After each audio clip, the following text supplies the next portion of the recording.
Hər birinizi salamlayıram. Azərbaycan çempionatı başa çatdı və gözlənilmədən final oyununda Şəhriyar Məmmədiyarov Qrasmester Məhəmməd Muradlıya məğlub olaraq bu ildə çempionluq imkanını əldən verdi. Bilməyənlər üçün deyim ki, 2025-ci ildə də Şəhriyar Məmmədiyarov final matçında Rauf Məmmədova məğlub olmuşdu.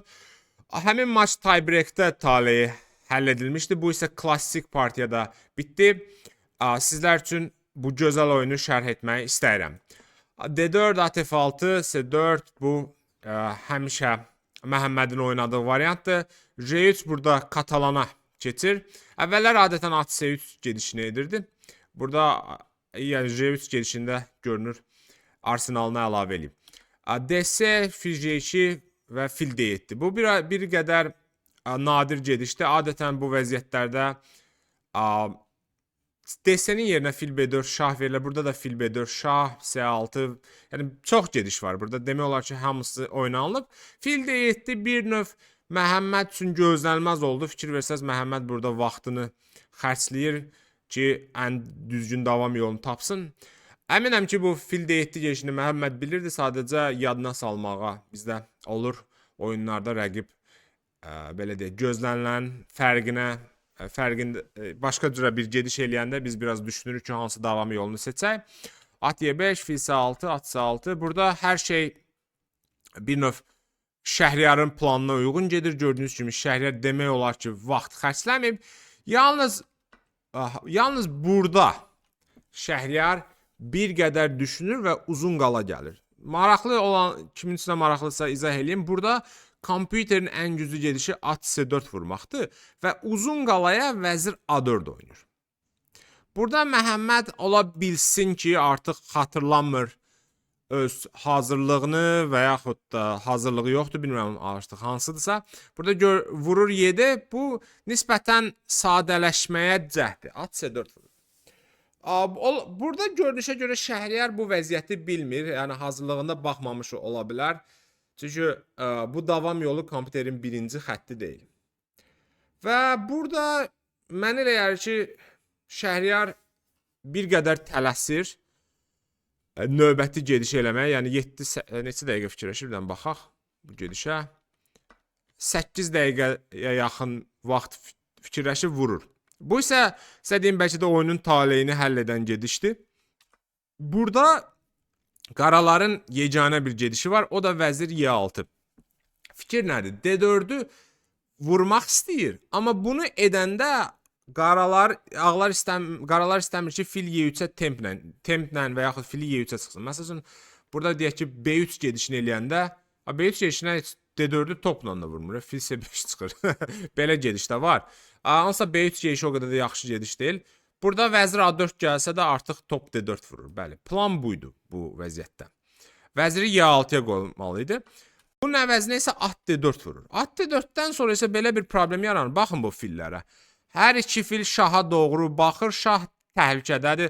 Qaralar piyada artıqdır, amma C xətti yarım açıq. İndi Şəhriyar burada fil C5 gəlir və fil C5-ə Məhəmməd daha bir energetik gediş edir. B4 piyada qurbanı. B xəttini açmaq daha önəmlidir, nəinki piyada. Bu tipik fikirdir. Vəzir B5 gəlir, fil B4 vurmaq istəmir. Şəhriyar fikirləşir ki, burada B5-ə vursa vəzir C4 birtəhər bu vəziyyətdə çoxsa bu filin qabağı bağlandığı üçün qorumaq olar. Amma Məhəmməd vurmur. Fili top C1 gedişini eləyir, atı qoruyur. Vəzir B4 və top B1. Vəzir C4, fil B7. Burada məcburi gedişdə məcbur edir. Qaralar bu vəziyyət alınır. Qara şah zəifdir, amma qaraların bir figuru var. Burada top C1 və topu qurban vermək lazımdır ki, bu atı yox edək. D xətti açılsın. Vəzir C5 və fil D4. Vəzir D6.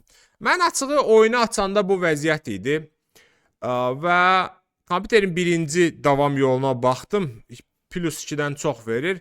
Və fikirləşdim ki, Məhəmməd həmin gedişi böyük ehtimal etməyəcək. Həmin gediş top Y1 gedişi idi. Biraz asan deyil bu cürə gedişlər etmək. Çünki yavaşdır. Və vəzir C2 top D1 ideyasını insan görən kimi etmək istəyir. Amma vəzir C2 əslində qaralara şans verir.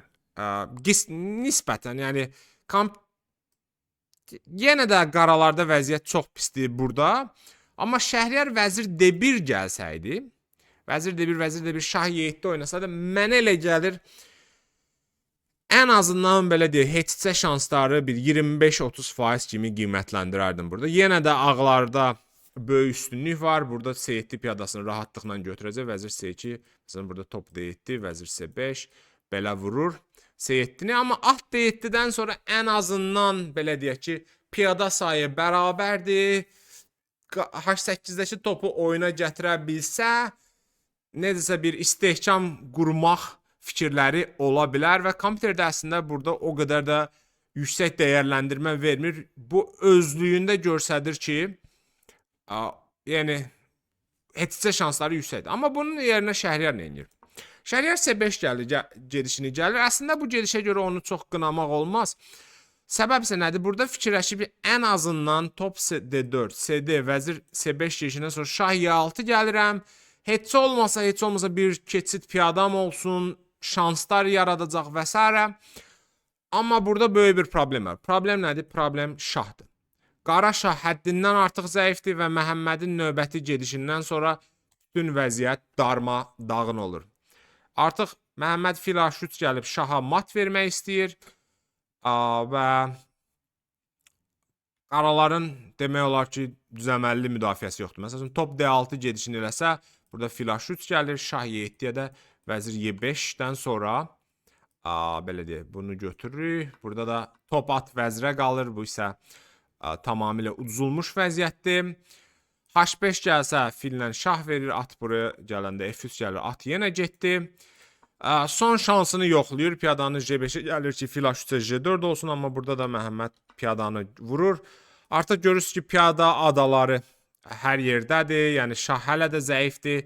Bu vəziyyət artıq ümidsüzdür. At D5 gəlir, vəzir J4, vəzir D4, piyadaları dənləyir, necə deyərlər. Burada isə F5 piyadası artıq uduzalacaq deyə Şəhriyar təslim olur, yəni burada oynamağa bir şey qalmayıb.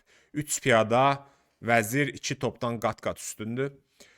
Və beləliklə Azərbaycan çempionatı yekunlaşır Məhəmməd Muradlının qələbəsi ilə. Bu bir növ sensasiya adlandırmaq olar. Yəni Şəhriyar 2727 gücündə Azərbaycanın uzun illərdir lider şahmatçıdır və bir qədər bu nəticə şahmat ictimaiyyəti üçün gözlənilməz oldu. Amma bu ucdan çıxır sistemi 2 oyunluq maçda hər şey ola bilər və əslində oyunun taleyi mən deyərdim ki, bircə səhvlə tamamlandı. Yəni at D4 vurandan sonra burada Şəhriyarın o oyunu çox ağır idi və Məhəmmədin gedişləri əslində yəni dinamik gedişləri sırf Məhəmmədin stilində çox gözəl oynadı. Amma belə deyək ki, həddindən artıq çətin bir gediş tapmadı. Yəni məsələn fil Y3 çıxmaq lazımdır. Burada B4 qurbanı. Amma bununla belə yəni istənilən halda çox gözəl oyun nümayiş elətdirdi və buradan onu təbrik edirik. Növbəti videolara qədər özünüzə yaxşı baxın, kanala abunə olmağı və yayını bəyənməyi unutmayın. Hələlik.